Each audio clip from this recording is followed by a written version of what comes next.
बच्चों, कक्षा 12 भौतिक विज्ञान की ऑनलाइन कक्षा में आप सभी का स्वागत है।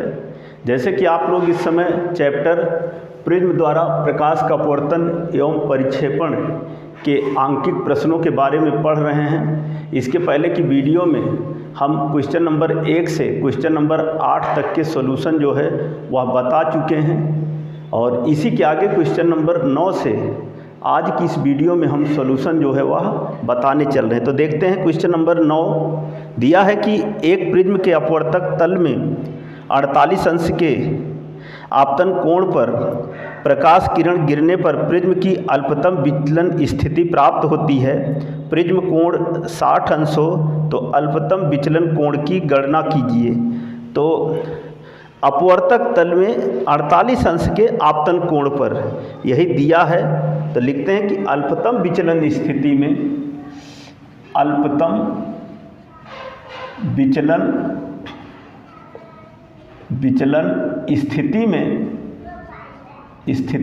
में दिया क्या है? दिया गया है I बराबर 45 अंश और A बराबर दिया है 60 अंश।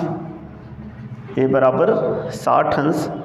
तो आगे जो है अल्पतम विचलन कोण ज्ञात करना है। तो लिखेंगे सूत्र होता है आपतन कोण I बराबर होता है delta m plus A upon 2। इसको हम लिख सकते हैं अथवा 2I equal to delta m plus A अथवा डेल्टा m equal to 2I minus A। और यही जो डेल्टा m है यही जो है अल्पतम विचलन कोण है। और जब इसका हम मान रखेंगे तो यहाँ पर हो जाएगा बराबर, इसको ज्ञात करने के लिए जब मान रखेंगे तो 2 गुणे I की जगह पर 45 अंश माइनस 60 अंश बराबर 90 अंश और माइनस 60 अंश और बराबर 30 अंश। तो यही आंसर है। क्वेश्चन नंबर 9 में ज्ञात करना था अल्पतम विचलन कोण और जो कि प्राप्त हुआ डेल्टा m बराबर 30 अंश। अगला क्वेश्चन नंबर 10 है। दिया है कि किसी पदार्थ के बैंगनी रंग तथा लाल रंग के प्रकाश के लिए अपवर्तनांक क्रमशः 1.54 तथा 1.51 हैं। यदि इस पदार्थ से बने प्रिज्म का कोण 5 अंश हो तो कोणीय परिक्षेपण ज्ञात कीजिए। तो दिया क्या है लिख लेते हैं। कैपिटल A बराबर दिया है 5 अंश, NB बराबर दिया है 1.54 और NR बराबर दिया है 1.51। अब आगे कह रहा है कि कोणीय परिक्षेपण तो कोणीय परिक्षेपण थीटा बराबर होता है क्षेपण, थीटा बराबर होता है NB minus NR into A। हो जाएगा बराबर 1.54 माइनस 1.51 और गुणे 5 अंश बराबर घटेगा। जब घटेगा तो ये हो जाएगा 0.003 इंटू 5 अंश। तो बराबर हो जाएगा 5 तियाँ 15, 0.15 अंश। यही आंसर है। कहा है कि कोणीय परिक्षेपण ज्ञात कीजिए। तो कोणीय परिक्षेपण अपवर्तनांक के पदों में जो सूत्र होता है थीटा बराबर NB minus NR into A मान रखा, कैलकुलेट किया तो 0.15 अंश। ये था हमारा क्वेश्चन नंबर 10। अब आप अगला क्वेश्चन देखिए। क्वेश्चन नंबर 11 है। सबसे पहले तो इस प्रश्न को पढ़ते हैं और देखते हैं कि दिया क्या है। दिया है कि फ्लिंट कांच के लिए बैंगनी एवं लाल रंगों के प्रकाश हेतु अपवर्तनांक 1.632 1.613 है। प्रिज्म के पदार्थ की विक्षेपण क्षमता ज्ञात कीजिए। अपवर्तनांक जो है दिया गया है 1.632 और 1.613। तो 11 नंबर में बैगनी रंग के लिए दिया है NB बराबर 1.632 और NR दिया है 1.613। NR बराबर 1.613। आगे सबसे पहले मध्यवर्ती रंग का अपवर्तनांक ज्ञात कर लेते हैं। लिखते हैं कि NY बराबर NB धन NR बटे 2 बराबर 1.632 धन 1.613 बटे 2 बराबर हो जाएगा 3 2 5 3 1 4 6 6 12 की 2 1 1 2 1 3 बटे 2 3 2 5 3 1 4 6 6 12 की 2 1 1 2 1 3 तो बराबर हो गया 2 1 के 2 2 छंग 12 2 दूना 4 2 दूना 4 और 2 पंचे 10 1.6225। आगे कहा है कि पदार्थ की विक्षेपण क्षमता ज्ञात कीजिए। तो लिखेंगे विक्षेपण क्षमता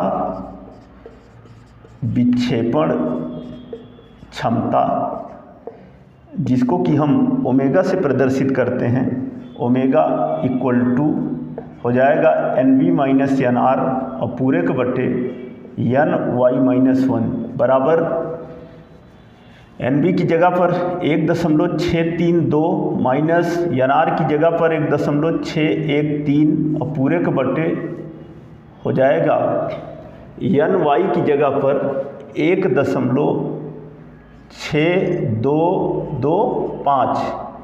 तो 6225 और माइनस 1 ये बराबर हो जाएगा, घटेगा इसमें से 12 में से 3 गया 9, 2 में से 1 गया 1, 6 में से 6 गया 0 0, यहाँ पे घटेगा तो हो जाएगा 0.6225 0.6225। तो ये हो जाएगा बराबर, इसको और सॉल्व करेंगे तो 190 और बटे 6225 जब इसको भाग करेंगे तो आएगा 0.035 यही आंसर है। तो ये था हमारा क्वेश्चन नंबर 11। अब अगला क्वेश्चन देखते हैं। यहाँ पे जैसे इस क्वेश्चन में देख रहे हैं कि NB दिया है, NR दिया है, मध्यवर्ती रंग अर्थात पीले रंग के लिए NY ज्ञात कर लिया। परिभाषा के अनुसार होता ही है कि कोणीय कोण विक्षेपण और मध्यवर्ती रंग के लिए इन दोनों का जो अनुपात है वही जो है विक्षेपण क्षमता कहलाती है। तो मैंने सूत्र में मान रखा तो आंसर आया 0.035। तो ये था क्वेश्चन नंबर 11। अब क्वेश्चन नंबर 12वें प्रश्न में देखते हैं कि दिया क्या है। सबसे पहले क्वेश्चन नंबर 12 में है कि फ्लिंट कांच के लिए बैंगनी तथा लाल रंगों के प्रकाश के लिए अपवर्तनांक 1.632 तथा 1.610 है। कांच के पदार्थ की वर्ण विक्षेपण क्षमता ज्ञात कीजिए बैंगनी और लाल रंगों के प्रकाश के लिए। तो जैसे अभी इसके पहले था ठीक उसी तरह से यह प्रश्न भी है और दिया है क्या, पहले इसको लिख लेते हैं। 12 नंबर में NB दिया है 1.632। NR बराबर दिया है 1.613 1.610 यहाँ पर लिखेंगे मध्यवर्ती रंग के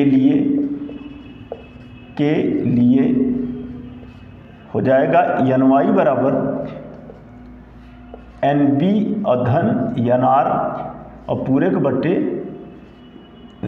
NB धन NR और बटे 2, NB धन NR बटे 2 मान रखते हैं। हो जाएगा 1.632 धन 1.610 और बटे 2 बराबर 2, 3 1 4 6 6 12 की 2 1 1 2 1 3.242 बटे 2 बराबर 2 1 के 2 2 छंग 12 2 1 के 2 यहाँ दशमलव लगेगा 2 छंग 12 2 दूना 4 और 2 1 के 2 1.621। अब आगे जो ज्ञात करना है वर्ण विक्षेपण क्षमता। तो लिखेंगे वर्ण विक्षेपण क्षमता क्या हो जाएगा, ओमेगा बराबर हो जाएगा NB माइनस NR और पूरे के बटे NY माइनस 1 बराबर NB 1.632 माइनस 1.610 और बटे 1.621 और माइनस 1 बराबर 2, 3 में से गया 2 0 और 0 बटे 0.621 बराबर दशमलव हटेगा तो हो जाएगा 20/621। 3 अंक पे भी है 3 अंक पे भी है। आगे जब इसको हम भाग करेंगे तो ये भी आएगा 0.035, यही आंसर आएगा। तो ये था हमारा क्वेश्चन नंबर 12। अब अगला प्रश्न जो दिया है क्वेश्चन नंबर 13 उसको देखते हैं और देखने के बाद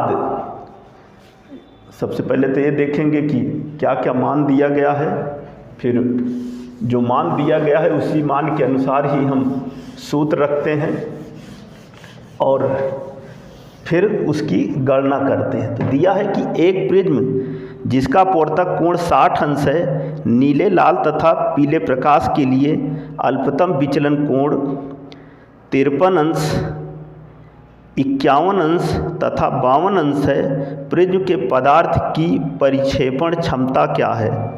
तो कहा है कि नीले लाल और पीले। तो इसके लिए हम लिख लेते हैं 13 नंबर पे जो दिया गया है डेल्टा बी का मतलब नीले रंग के लिए कितना 53 अंश और डेल्टा आर लाल रंग के लिए दिया गया है 51 अंश और डेल्टा वाई दिया गया है, डेल्टा वाई का मतलब पीले रंग के लिए 52 अंश। आगे कहा है कि परिक्षेपण क्षमता ज्ञात कीजिए। तो होगा क्या, परिक्षेपण क्षमता omega equal to delta B minus delta R और बटे डेल्टा वाई बराबर 53 अंश माइनस 51 अंश और बटे 52 अंश बराबर 53 में से जब 51 को हम घटाएंगे, जब इसको हम घटाएंगे तो क्या हो जाएगा, हो जाएगा 2 अंश और बटे 52 अंश। ये तो बराबर 2 में अगर हम 52 से भाग करें तो पहले तो जब यहाँ पर दशमलव लगेगा तो 1 जीरो बढ़ा, फिर तो 200 हुआ। 200 में अगर 52 का भाग करेंगे तो नहीं जाएगा, पूरा पूरा नहीं कटेगा, 3 बार जाएगा तो 3 और आगे जो है और इसके आगे जब भाग करेंगे तो 3, 8, 5 यही आंसर होगा। तो यहाँ पर जो है मान दिया गया है इस क्वेश्चन नंबर 13 में जो है डेल्टा बी दिया गया है और डेल्टा बी के साथ साथ डेल्टा आर दिया गया है और डेल्टा वाई दिया गया है। परिक्षेपण क्षमता पूछा था तो इसी सूत्र का प्रयोग करने के पश्चात परिक्षेपण क्षमता ओमेगा का मान जो प्राप्त हुआ वह है 0.0385। तो ये था हमारा क्वेश्चन नंबर 13। अब देखते हैं क्वेश्चन नंबर 14 नंबर में देखते हैं सबसे पहले क्या दिया गया है। नंबर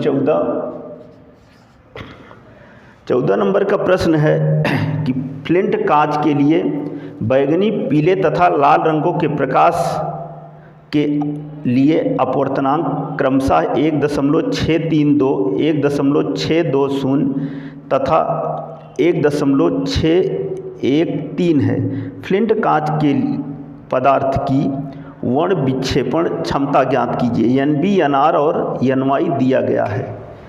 तो NY दिया गया है, तब की बार मध्यवर्ती के लिए हमें अपवर्तनांक नहीं ज्ञात करना पड़ेगा। तो NB बराबर 1.632, NR बराबर 1.613 और अगला जो दिया है NY बराबर 1.620 यही दिया गया है। और पूछा है विक्षेपण क्षमता, यहाँ पर लिखेंगे विक्षेपण क्षमता ओमेगा बराबर NB माइनस NR और पूरे का बटे NY माइनस 1 यही सूत्र होता है। मान रखेंगे NB का मान 1.632 माइनस 1.613 और पूरे बटे NY 1.620 माइनस 1 बराबर 12 में से 3 गया 9, 2 में से 1 गया 1, 6 में से 6 गया 0 और 1 में से 1 गया 0 बटे 0.620 बराबर हो जाएगा 19/620 19/620। और जब इसमें हम भाग करेंगे तो जैसे कि दिख ही रहा है कि अगर 19 में 6 का भाग किया जाए तो 3 या 3 से थोड़ा कुछ और अधिक जाएगा, लेकिन यहाँ पर 19 है और यहाँ पर 620 है तो इस वजह से पहले दशमलव लगेगा और जब दशमलव लगेगा तो 190 होगा, तब भी पूरी तरह से भाग नहीं जाएगा। तो यहाँ पर 0 लगाएंगे, फिर ये 1900 होगा, उसके बाद फिर 3 बार लेके जाएंगे, फिर 0 और 6 यही इसका आंसर होगा।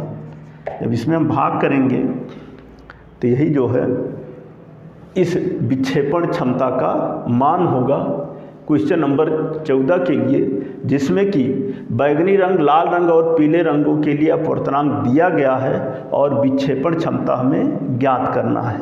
तो ये था क्वेश्चन नंबर 14। अब आप इस चैप्टर का क्वेश्चन नंबर 15 जो कि इस चैप्टर का अंतिम प्रश्न है उसको आप देखिए। सबसे पहले देखते हैं दिया क्या है। दिया है कि एक पतले प्रिज्म के पदार्थ के लिए लाल एवं बैंगनी रंगों के अपवर्तनांक 1.61 एवं 1.65 है। पदार्थ की परिक्षेपण क्षमता 0.08 है। प्रकाश के पीले रंग के लिए प्रिज्म का विचलन कोण 5 अंश है।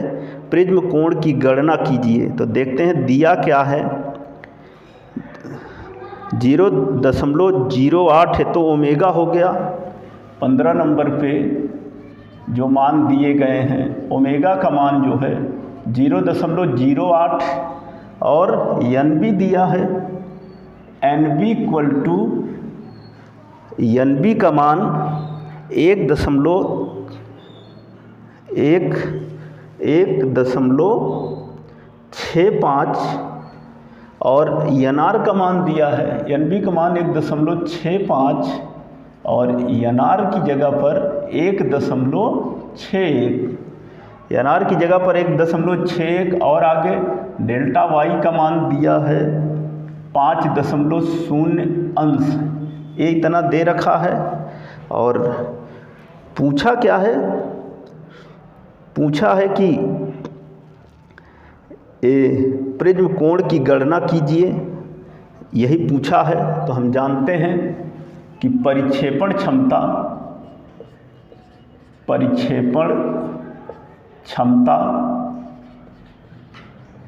ओमेगा बराबर होता है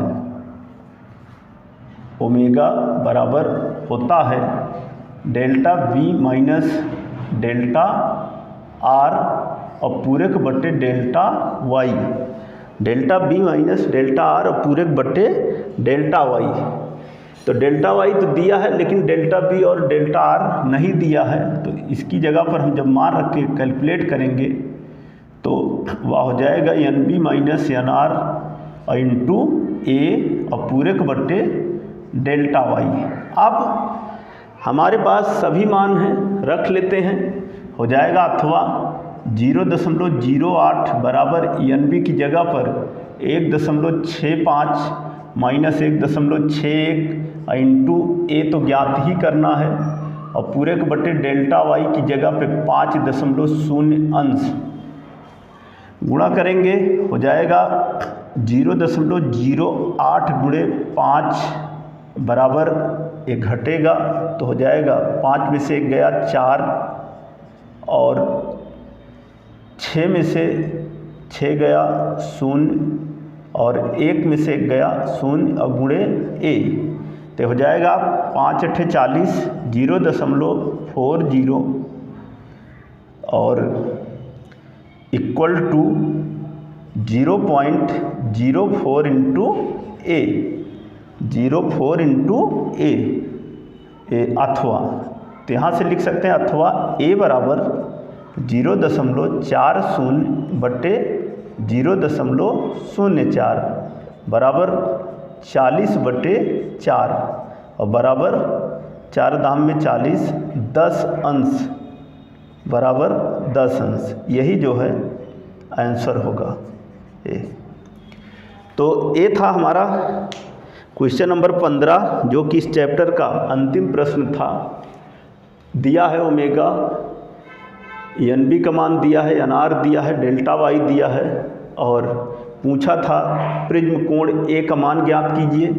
तो इसी सूत्र को लगाया, डेल्टा बी और डेल्टा आर, इसको हमने जब अपवर्तनांक के पदों में व्यक्त किया इन दोनों के अंतर को, तो हमें प्राप्त हुआ N B minus N R into A और पूरक बटे डेल्टा वाई दिया ही है तो उसको ऐसे रख लिया, कैलकुलेट किया और कैलकुलेट करने के पश्चात जो प्राप्त हुआ वह प्राप्त हुआ कैपिटल ए बराबर 10 अंश और 10 अंश यही हमारा प्रिज्म कोण है और इसी की गणना जो है हमें करनी थी।